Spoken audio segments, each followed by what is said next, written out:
Hello दोस्तों, कैसे हैं आप लोग। उम्मीद करते हैं अच्छे होंगे। दोस्तों, इस वीडियो में language English and Hindi practice set paper देखने वाले हैं। यह वीडियो बीपीएससी टी 4.0 के लिए अत्यंत आवश्यक है, तो आप लोग लास्ट तक जरूर बने रहिएगा। देखिए, इसमें टोटल क्वेश्चन 30 देखने को मिलेगा, जो कि 30 अंक का होगा। यह क्वालिफाइंग पेपर है, इसे क्वालिफाई करना अत्यंत आवश्यक है। तो चलिए शुरू करते हैं। शुरू करने से पहले यदि आप नए हैं तो चैनल को सब्सक्राइब कर लीजिए, बेल आइकन को प्रेस कर दीजिए और एक बार वीडियो को शेयर कर दीजिए। ठीक है, फर्स्ट है कि read the passage given below and answer the questions that follow by selecting the most appropriate option. अब देखिए यहाँ पे है कि war is new, Krishna said your sons will fight against their cousins, there will be much bloodshed, there will be much bloodshed. Kunti was deeply disturbed. The Pandavas would fight against the Kauravas, and Karan was Duryodhan's side. अब देखिए उसके बाद है कि करण would fight against the brothers, perhaps kill them or killed himself. He was her precious first born, whom she had never acknowledged, never जो है fondled with mother's love. Despair came to her eyes. Kunti made up her mind tell to tell Karan the truth. That was the only way to pursue him to leave Duryodhan's fight on the side of the Pandavas. With Karan gone, Duryodhan would be weakened in focus and in spirit. The Pandavas would be able to vanquish him with ease. This was the right time for Karan to learn the secret of his birth. Kunti, देखिए, Kunti hurried to the banks of the river Ganga, where she knew Karan would be at morning prayers. Karan was at the river bank as Kunti had expected. He was facing east, where the sun had just risen. With their eyes closed, Kunti waited. Karan opened his eyes. He was surprised to see Kunti. अब देखिए यहाँ से question है कि Kunti was deeply disturbed because C option, because the Pandavs would fight against the देखिए against the Kauravs and Karan was on Duryodhan's side. ठीक है, next question दूसरा है कि what was the truth that Kunti had hidden from Karan. दूसरा का होगा बी ऑप्शन, तो ही वॉज एन ऑर्फन। ठीक है, तो देखिए यहाँ पे जो हो जाएगा, तो from the passage it is evident that Karan was the real son of Kunti, which she hidden from all. ठीक है, तो यहाँ पे जो दो का राइट आंसर होगा ये हो जाएगा बी ऑप्शन। ठीक है, क्या हो जाएगा बी ऑप्शन। नेक्स्ट तीसरा है कि Kunti wanted to pursue Karan to leave Duryodhan's because B option, because she wanted him to fight on the side of the Pandavas. तो यहाँ पे क्या होगा दूसरा ऑप्शन। नेक्स्ट है कि who predicted that there would be much bloodshed। तो चार का क्या होगा, चार का हो जाएगा सी ऑप्शन यानी कृष्णा। तो देखिए it was Krishna who predicted of Mahabharata war broke out, there would be much bloodshed from both sides. Next question number 5 देखिए। 5 है कि Kunti went to the bank of the river Ganga to to tell Karan the secret of his birth।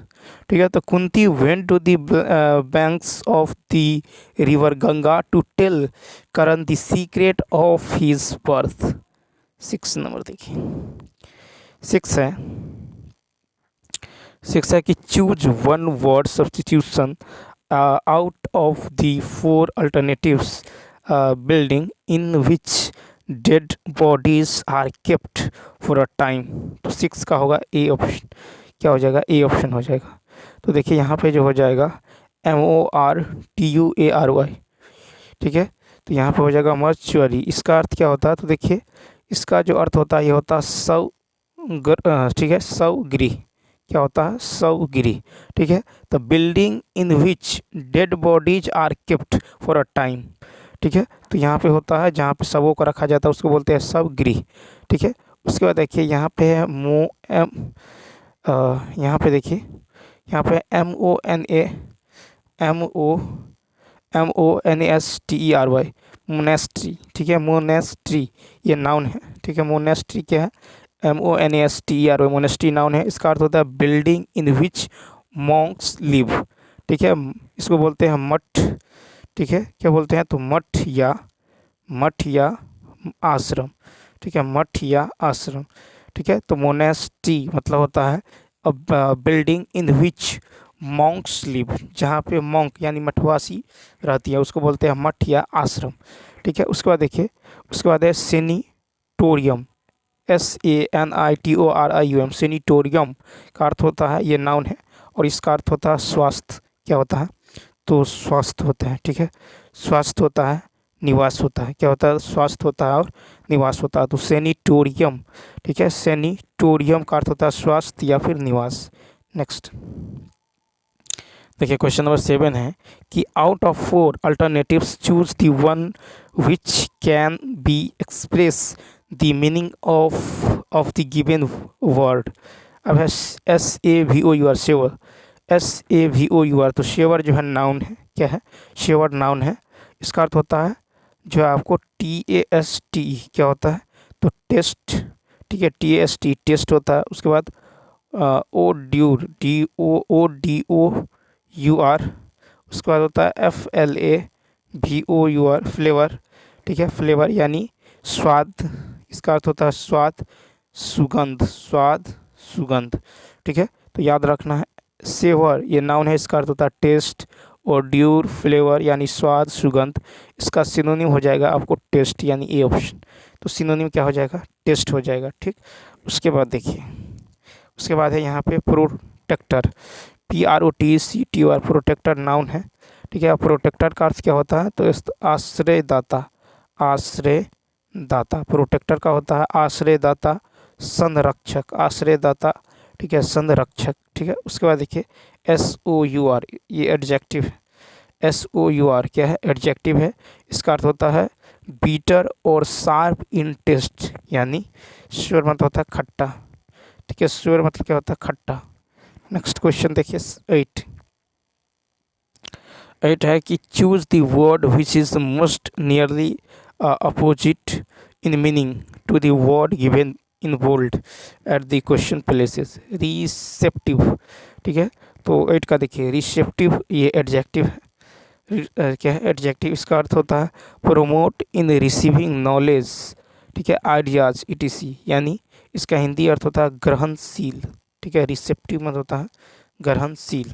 ठीक है, ग्रहणात्मक। ठीक है, तो ये होगा रिसेप्टिव यानी ग्रहणशील, ये एडजेक्टिव है। तो इसका जो राइट आंसर होगा ये होगा बी ऑप्शन। इसका अपोजिट कर रहा है तो ये होगा अनरेस्पॉन्सिव। ठीक है, अनरेस्पॉन्सिव। ठीक है, तो यहाँ पे जो है राइट आंसर होने वाला है। ठीक, उसके बाद देखिए अपोजिट। OPPOSIT opposite. ठीक है, अपोजिट और अनरेस्पॉन्सिव। ठीक है, अपोजिट जो हो जाएगा इसका अनरेस्पॉन्सिव हो जाएगा यानी इसका अर्थ होता है अनुत्तरदायी। क्या होता है? अनुत्तरदायी। ठीक है, क्या होता है? अनुत्तरदायी। उसके बाद देखिए उसके बाद है प्रोपल्सिव, PROPULSIV, ये एडजेक्टिव है और इसका अर्थ होता है प्रोपिलिंग। ठीक है, PROPELLING। ठीक है, प्रोपिलिंग मतलब है गति देने वाला या नोदक प्रेरक। ठीक है, उसके बाद है कॉन्सर्न, CONSERN। कॉन्सर्न जो है नाउन है, इसका अर्थ होता है एंजाइटी, ANXIETY, एंजाइटी मतलब होता है चिंता। एंजाइटी मतलब होता है चिंता। ठीक है, और व्याकुलता, चिंता व्याकुलता। ठीक है, तो एंजाइटी, कॉन्सर्न मतलब होता है एंजाइटी, चिंता, व्याकुलता। क्वेश्चन नंबर 9 देखिए। क्वेश्चन नंबर 9 की यदि बात करें तो यहाँ से हिंदी शुरू होता है। कहता पंकज, जलज आदि किस प्रकार के शब्द है? C option. तो देखिए पंकज, जलज आदि योग रूढ़ शब्द है। वे शब्द जो यौगिक तो होते हैं परंतु जिनका अर्थ रूढ़ विशेष अर्थ हो जाता है, योग रूढ़ कहलाती है। ठीक है, कहलाते हैं। ये सामान्यतः अर्थ को प्रकट न कर किसी विशेष अर्थ का जो है प्रकटीकरण करते हैं। ठीक है, जैसे लंबोदर यानी लंबा है उदर जिसका, अर्थात गणेश जी। 10 नंबर देखिए। वैज्ञानिकों ने अब जीवों में अनुवांशिक गुणों को समावेश करने की खाली स्थान प्राप्त कर ली है। 10 का होगा ए, क्षमता। तो वैज्ञानिकों ने अब जीवों में अनुवांशिकी गुणों को समावेश करने की क्षमता प्राप्त कर ली है। नेक्स्ट है कि अपहरण में प्रयुक्त उपसर्ग बताए। तो अपहरण में जो होगा सी ऑप्शन, अप हो जाएगा।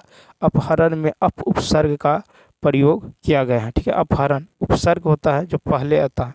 ठीक है, उपसर्ग जो पहले, प्रत्यय जो है बाद में आता है। ठीक है, प्रत्यय बाद में लगता है, उपसर्ग पहले लगता है। ठीक है, तो अपहरण में अप जो है उपसर्ग का प्रयोग किया गया है। उपसर्ग किसी शब्दांश के पूर्व जुड़कर एक नया शब्द बनाते हैं। अप उपसर्ग से निर्मित शब्द देखिए, अप उपसर्ग से निर्मित शब्द है अपराध, अपहरण, अपहरण, अपशब्द। ठीक है, नेक्स्ट कहता है कि स्त्रीलिंग शब्द को पहचानिए। 12 का बी ऑप्शन, किताब। तो किताब स्त्रीलिंग शब्द है। ठीक है, वचन के अधीन संज्ञा के रूप दो तरह से परिवर्तित होता है। एक तो विभक्ति रहित और दूसरा होता है विभक्ति सहित। ठीक है, कुछ ऐसे भी पुल्लिंग संज्ञा हैं जिनके रूप दोनों वचनों में एक से रहते हैं, जैसे मामा, नाना, बाबा, दादा। ठीक है, दाता, पिता, योद्धा, युवा, आत्मा, देवता। ठीक है, जमाता आदि। पाठक का बहुवचन पाठकगण होता है। 13 नंबर देखिए। 13 है कि कार्य करने के बाद उसके बारे में जांच करना, अर्थ वाली कहावत है। 13 का बी ऑप्शन, यानी पानी पीकर जाति पूछना। ठीक है, कार्य करने के बाद उसके बारे में जांच करना जो है अर्थ वाली कहावत है, पानी पीकर जाति पूछना। दाई से, ठीक है, दाई से पेट छिपाना, मुहावरे का अर्थ छिपाना है। जानकार से भेद छिपाना है। नेक्स्ट है कि कौन सा वाक्य अशुद्ध है? 14 का ए ऑप्शन, हम आज ही हमारा सामान ले जाएंगे। ठीक है, तो देखिए हम आज ही हमारा सामान ले जाएंगे, ये अशुद्ध है। शुद्ध होगा कि हम आज ही अपना सामान ले जाएंगे। ठीक है, शुद्ध होगा कि हम जो है हम आज ही हम जो है आज ही अपना सामान, ठीक है, अपना सामान ले जाएंगे। ठीक है, सामान ले जाएंगे। ठीक है, जाएंगे।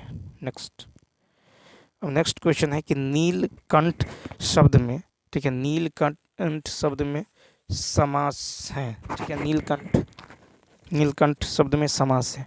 तो 15 का होगा सी ऑप्शन, कर्मधारी। ठीक है, तो नीलकंठ में कर्मधारी समास है। ठीक है, जहाँ उत्तर पद प्रधान हो तथा ऐसे शब्दों का मेल हो जिनमें से एक विशेष तथा दूसरा विशेषज्ञ होता है, या एक उपमेय तथा दूसरा जो है उपमान होता है, उसे कर्मधारी समास कहते हैं। ठीक है, नीलकंठ यानी नील है कंठ जिसका, कर्मधारी है। ठीक है, नीलकंठ, नीला है कंठ जिसका, अर्थात भगवान शंकर। ठीक है, नेक्स्ट यहाँ पे पैसेज है कि किसी विद्युत शक्ति तो एक प्रकार का जो है कायाकल्प है जो स्वर्ग से आकर मृत्युलोक में उपस्थित हो गया है। ठीक है, जरा बटन दबा कि सारा नगर विद्युत की विशुद्ध निर्मल ज्योत्सना में जो है निर्मग्न हो गया। कहता तमसो माँ ज्योतिर्गम्य, की प्रार्थना भगवान से न सही, पर विज्ञान देवता ने तो स्वीकार कर ली है। इतना ही नहीं, विद्युत शक्ति आपकी जो है कृत दासी बनकर आपकी सेवा में तत्पर रहती हैं। आपके हाथ के संकेत में जो है विलंब हो सकता है, दासी के कार्य संपादन में कदापि देर नहीं होगी। यह दासी गर्मी में शीतलता प्रदान करती हैं तो सर्दी में आपको गर्मी देती हैं। पवन देव जो है इसी के बल से आपके इच्छानुवर्ती बन गए हैं। फिर अग्निदेव अब आपके अनुचर हैं। विद्युत द्वारा यह मनुष्य के चिर संचित स्वप्न साकार हो गए। अब क्वेश्चन है कि तमसो माँ ज्योतिर्गम्य में उक्ति में तमसो का अर्थ है, तो बी ऑप्शन अज्ञान का अंधकार। तमसो माँ ज्योतिर्गम्य में तमसो का अर्थ है अज्ञान का अंधकार।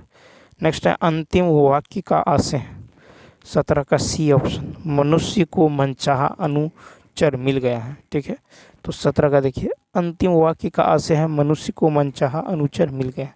नेक्स्ट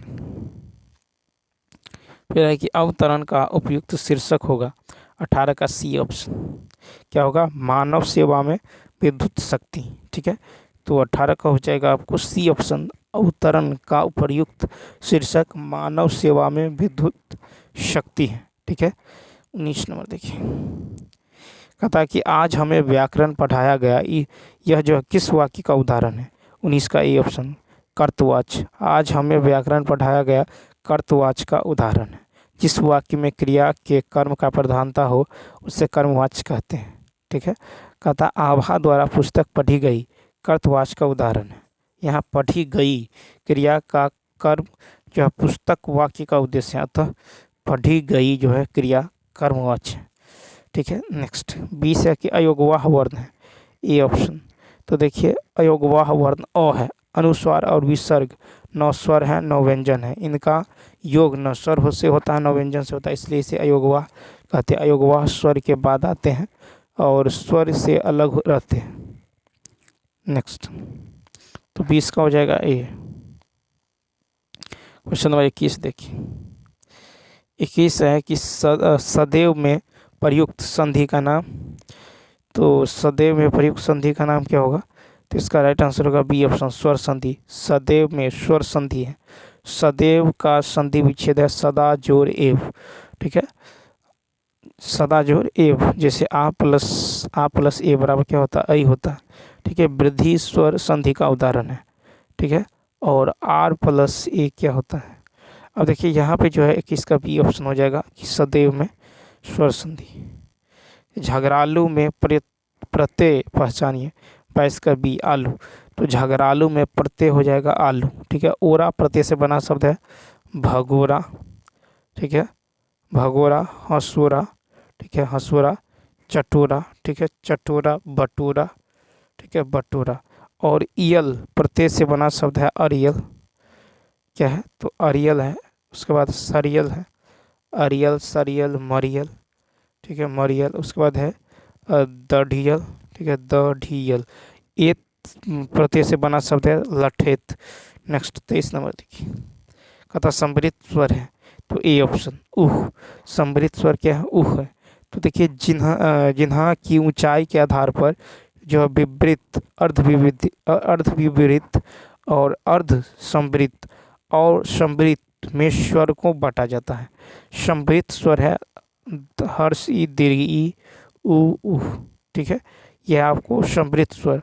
अर्ध स्वर है आपको ए ओ, अर्ध स्वर है ए ओ है। ठीक है, अब जिन्हा पेशियों के तनाव के आधार पर स्वर का 2 भेद होता है। एक तो होता है शिथिल, जैसे उ, ई, उह, शिथिल।